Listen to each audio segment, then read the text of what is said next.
Apocalypse 2, verset 17. Et on peut dire que les pharisiens faisaient des prosélytes, c'est-à-dire des adeptes, c'est-à-dire des disciples, qui devenaient pire qu'eux. Matthieu 23, verset 15-16. Pour le Seigneur, les sacrificateurs, alléluia, les pharisiens, avec leurs adeptes, leurs semences de serpents, Genèse 3, verset 15, Matthieu 23, verset 33, ces serpents enseignés par les serpents, par les pharisiens. Alors pour le Seigneur, eh bien, ces gens-là sont des excréments. Parce que quand tu enseignes quelqu'un, si tu es charnel, tu fais des excréments. Si tu fais un adepte et que ça devient un excrément, le Seigneur a dit, je te rejette ton excrément au visage. Je rejette les excréments que vous avez faits, je vous le rejette au visage, dit le Seigneur. Dans Malachie 2, verset 1-3, Malachie 2, verset 1-3, Job 27, Job 20, verset 7, Malachie 2, verset 1-3, Malachie 2, verset 1-3, Job 27, Ézéchiel 13, verset 19 à 23. On voit que le Seigneur il dit, ces excréments-là que vous avez fabriqués, je vous le rejette au visage. Et la parole de Dieu nous dit que l'orge ne reçoit pas l'huile, parce que l'huile, ça représente l'Esprit Saint. L'orge représente l'iniquité dans la parole de Dieu. Ça représente l'iniquité donnée aux nations. Nombre 5, verset 14, Nombre 5, verset 15. Nombre 5, verset 15. La parole de Dieu nous dit que la moisson, eh bien, comme le dit le Seigneur, il a envoyé ses disciples à la moisson pour récolter le blé, pour l'engranger dans son grenier. Eh bien, le Seigneur dit que les disciples sont partis à la moisson, mais ils ont aussi, eh bien, rencontré de l'ivraie dans le champ de Dieu. Alléluia. Luc 10, versets 1, 2, 3, 6, 10, 11, 12. C'est pour ça que le Seigneur disait, la moisson est grande, mais il y a peu d'ouvriers. Donc on voit que le Seigneur avait envoyé ses disciples. Et la parole de Dieu nous dit que la moisson est perdue à cause de l'orge. La moisson est perdue à cause de l'orge. La moisson est perdue à cause de l'orge. Parce que l'orge, eh bien, c'est le pain de l'iniquité. Joël 1, verset 10, 11, 12, 13. Joël 1, verset 10, 11, 12, 13. La moisson est perdue à cause de l'orge. Parce que l'orge est le pain de méchanceté. Proverbe 4, verset 16, 17. Le vin de la violence. Les religions, eh bien, est le symbole, eh bien, de ces choses, de l'orge et du vin de méchanceté. Le pain d'orge que Christ a fait manger aux personnes charnelles est comme l'épée de Dieu qui châtie les ennemis. Juge 7, verset 13-14. Juge 7, verset 13-14. Le pain d'orge est un pain de jugement. Apocalypse 6, verset 5-6. Apocalypse 6, verset 5-6. Ézéchiel 4, verset 9 à 17. Alors l'homme des religions se nourrit des paroles des autres hommes. Les hommes se partagent la parole des hommes et ils en font une doctrine. Mais ça, c'est pas la parole de Dieu et ils annulent les commandements de Dieu pour leur tradition humaine. Marc 7, verset 1 à 23. La manne a été donnée par le Seigneur, pour un peuple rebelle, charnel, qui ne veut manger que des aliments sortis du sol. Exode 16, versets 2, 3, 7, 8, 9, 11, 12, 13 à 35. Exode 16, versets 2, 3, 7, 8, 8, 9, 11, 12, 13 à 35. La manne était la chair. C'était de la gelée blanche, la parole de Dieu nous dit. Exode 16, verset 14. Et la gelée blanche, eh bien, c'est de la cendre. Psaume 147, verset 16.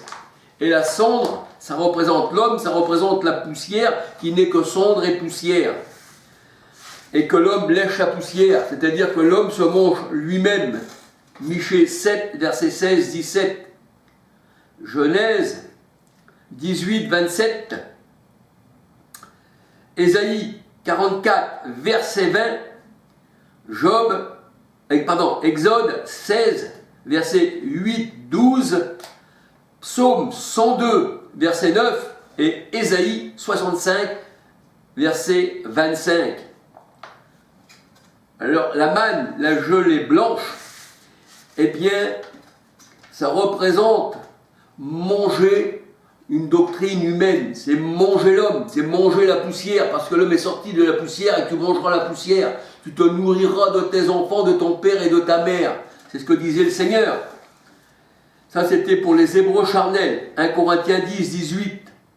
La manne dans le désert, là où il n'y a pas d'eau, là où il y a les scorpions, là où se tient le diable, l'ennemi de Dieu. Car Jésus-Christ a été au désert tenté par les bêtes, la Bible dit, dans Marc 7. Et les bêtes, eh bien, ce sont les hommes, Ecclésiaste 3, 18.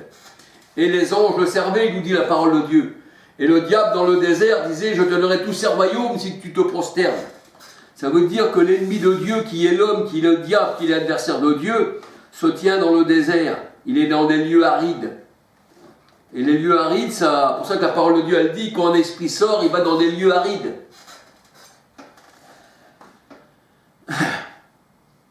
Vos pères ont mangé la manne dans le désert, disait le Seigneur, et ils sont morts. Jean 6, 49. Manger une nourriture humaine, c'est mourir. Ils n'ont pas reçu Christ. Dieu manifesté en chair. Ils l'ont regardé comme un homme. Toi qui es un homme, tu te fais Dieu, disaient les pharisiens. C'est pourquoi ils ont reçu une nourriture selon leur cœur, selon leurs pensées, qu'ils avaient jugé contre lui. Et le Seigneur, il dit que, puisqu'il en est ainsi, le Seigneur, il dit, je leur ai envoyé un esprit de manchance pour qu'ils croient au mensonge. 1 Thessaloniciens 2, verset 10-11. 1 Thessaloniciens 2, verset 10-11. Et leurs oreilles et leurs yeux et leurs oreilles ont été fermés par le Seigneur. Jean 12, verset 37 à 41. Jean 12, verset 37 à 41. Ils travaillent pour une nourriture humaine. Ils travaillent pour une nourriture humaine. C'est ce que disait le Seigneur Jésus-Christ à ceux qui les suivaient pour le pain d'orge, le pain charnel. Jean 6, 27. Travaillez non pour un pain charnel, mais pour une nourriture qui demeure jusqu'à dans l'éternité. Et on peut dire que les nations lèchent la poussière, la doctrine des hommes. Psaume 72, verset 9. Psaume 72, verset 9. Et l'homme poussière se fait lécher par l'homme poussière. Les chiens lichent le sang, et le sang c'est l'homme. C'est ce que disait la parole de Dieu. Les chiens lécheront le sang d'Achab. Et on voit que le sang, quand les chiens lèchent le sang, ça veut dire qu'ils se nourrissent du charnel. Parce que l'homme, il est le sang. La chair et le sang n'héritent pas du royaume des cieux. Alléluia. L'homme poussière se fait lécher par l'homme poussière. Ils se mangent entre eux, ils se partagent leurs propres paroles. Jérémie 27, versets 9, 10, 14, 15, 16, 18. Jérémie 27, versets 9, 10, 14, 15, 16, 18. Alors c'est vrai que les excréments doivent être expulsés de notre corps. C'est-à-dire, on doit expulser le méchant du milieu, de vous, dit le Seigneur. 1 Corinthiens 5, verset 13. 1 Corinthiens 3, verset 1. Comme la femme adultère hors de la maison de Dieu. Deutéronome 24, versets 1 à 4.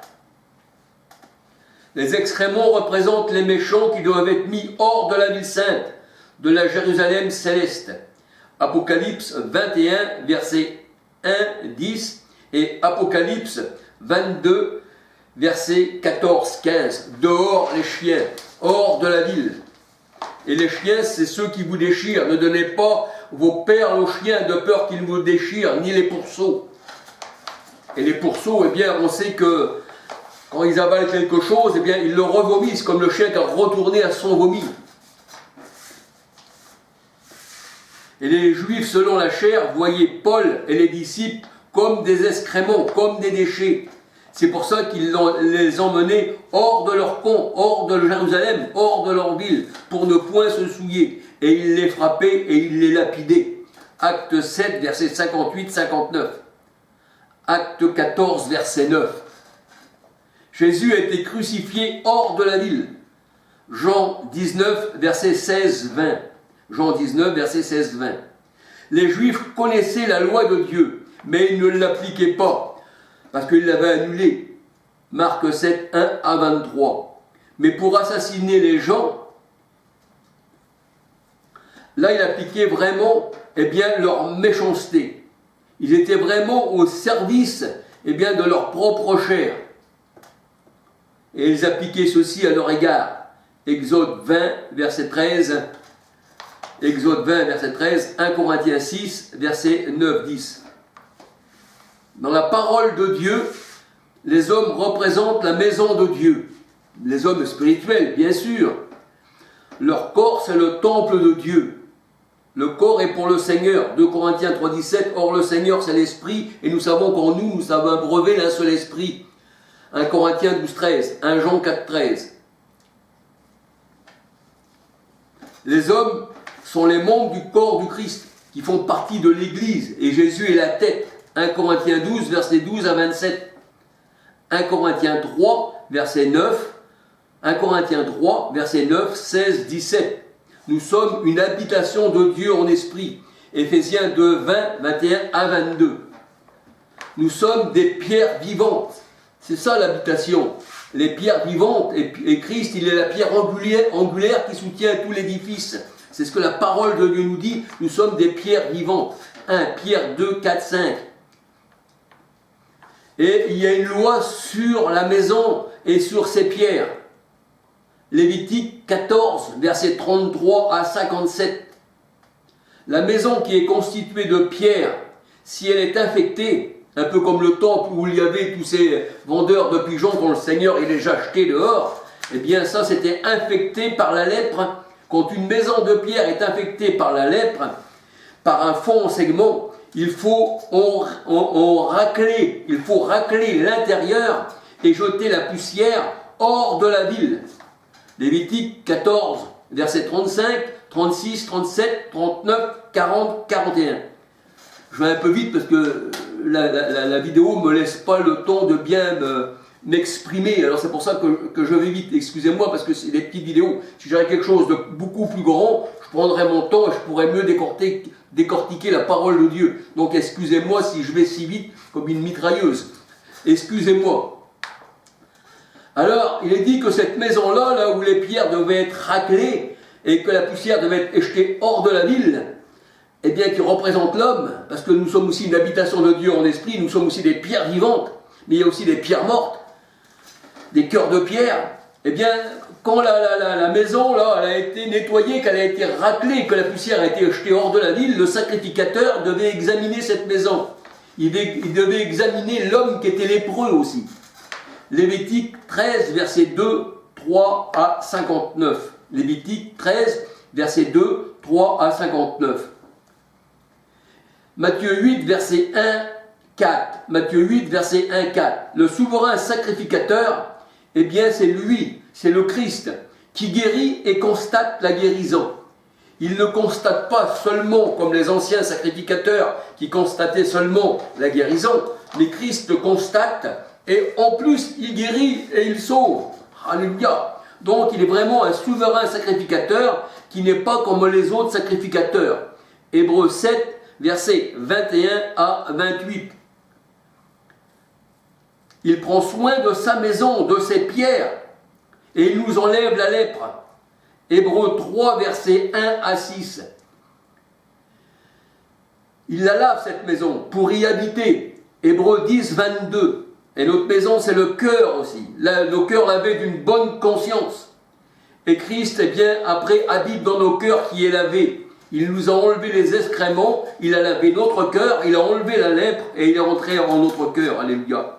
Il ne pouvait pas rentrer, Seigneur, dans une maison sale. Romains 5, verset 5, Romains 8, 9 et Éphésiens 3, 17. Celui qui n'a pas l'esprit du Christ ne lui appartient pas et que Christ soit dans vos cœurs. Éphésiens 3, 17. La parole plantée en nous, c'est Christ. Jacques 1, 21. Jean 1, 14. Et nous sommes lavés par l'eau qui est Christ, la parole.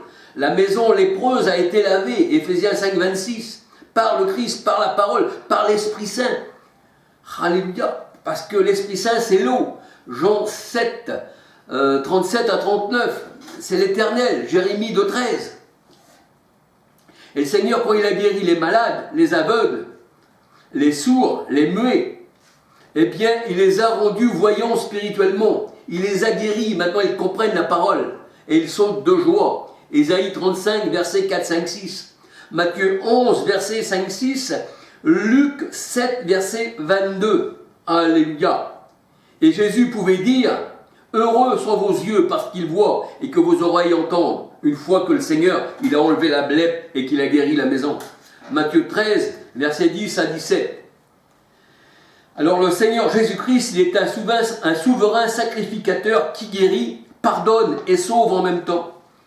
Il est vraiment le sacrificateur qu'il nous fallait, que ceux de l'Ancien Testament ne pouvaient pas faire ça. Ils pouvaient simplement que constater et puis demander à l'Éternel de les sauver. Mais comme le Christ, il est l'Éternel manifesté en chair, 1 Timothée 3,16, donc il nous rend purs. Il n'y a que Dieu qui peut nous rendre purs. C'est pour ça que le Seigneur regarde au cœur à l'invisible.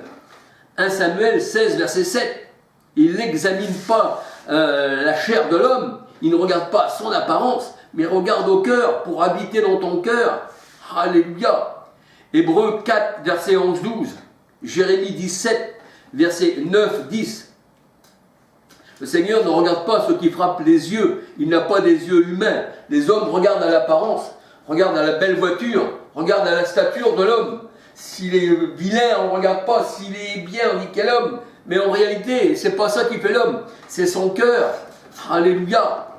On ne regarde pas, eh bien, au visible, on regarde à l'invisible. 2 Corinthiens 4, verset 18. Et pour les Juifs assoiffés de sang, leur nourriture charnelle, parce qu'ils mangent le sang, ils aiment bien manger le sang. Le sang, c'est l'homme charnel, comme la parole de Dieu nous dit. Le sang, manger du sang, c'est manger l'homme charnel. 1 Corinthiens 10, 18, les Juifs étaient charnels. Pour eux, les apôtres n'étaient que des personnes avec une doctrine erronée. Ils les prenaient pour une secte. Acte 28, verset 21-22. Acte 28, verset 21-22. Acte 24, verset 5. Et ils disaient du Seigneur Jésus qu'il chassait les esprits mauvais par Belzébul, le dieu des mouches. Ils prenaient le Seigneur Jésus-Christ, eux aussi, pour un excrément. C'est pour ça qu'ils les mettaient pour quelqu'un qui était impur, parce que excrément veut dire impur. Donc ils le jetaient hors de la ville, ainsi que les disciples qu'ils mettaient hors de la ville. Matthieu 12, versets 28 à 32, Jésus chassait les esprits, les mauvais esprits par l'Esprit de Dieu. Et ils disaient, eux, c'était par, le Dieu des mouches. Donc ils prenaient Jésus pour un charlatan, le Seigneur. Alors il fallait que le Christ et les apôtres soient mis hors de la ville, comme des excréments. Parce que pour eux, pour les Juifs, c'était des excréments. Jean 19, versets 17-20. Jésus a été crucifié hors de la ville. Jésus a été crucifié hors de la vigne. Et la vigne, c'est la maison d'Israël. Alléluia. Matthieu 21, versets 38 à 46. La vigne, c'est Israël. Ésaïe 5, verset 7. Le Christ lui-même, il est la vigne. Jean 15, verset 1 à 7. Luc 13, verset 33. Donc on peut dire que ils ont voulu jeter le Christ hors de la vigne, mais ils ne peuvent pas le jeter de lui-même, puisque la vraie vigne, c'est le Seigneur. Alléluia. Donc on voit que ces pharisiens ne connaissaient rien à la parole de Dieu. Et en rejetant le Christ, ils ont rejeté l'Éternel, la pierre principale. Acte 4, verset 11-12. L'Éternel est la pierre principale. L'Éternel est la pierre principale. Ésaïe 8, 14. Psaume 118, 22, 23. Matthieu 21, versets 42, 43 à 46. Et celui qui n'a pas le Père, n'a pas le Fils, n'a pas non plus le Père. 1 Jean 2, versets 22, 23 à 24. Donc cette pierre qui est le Fils est aussi la pierre qui est l'Éternel. Ésaïe 8, 14. Celui qui a le Fils a aussi le Père, parce que moi et le Père, un seul. Jean 10, 30. Jean 14, versets 7 à 10.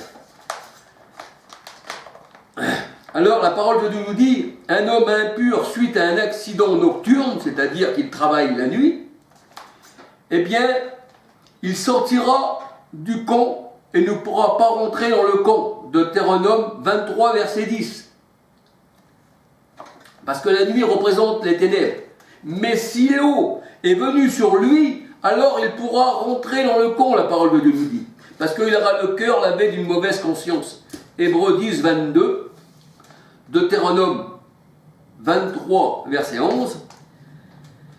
Jérémie 2, verset 13. Éphésiens 5, verset 26. Il aura été lavé par l'eau de la parole. Donc là, il pourra rentrer dans le camp. Sinon, il ne rentrera pas dans le camp. Deutéronome 23, verset 10. Alors, il est dit dans la parole de Dieu, tu auras un lieu hors du camp. Et c'est dehors que tu enterreras tes excréments. Deutéronome 23, verset 12.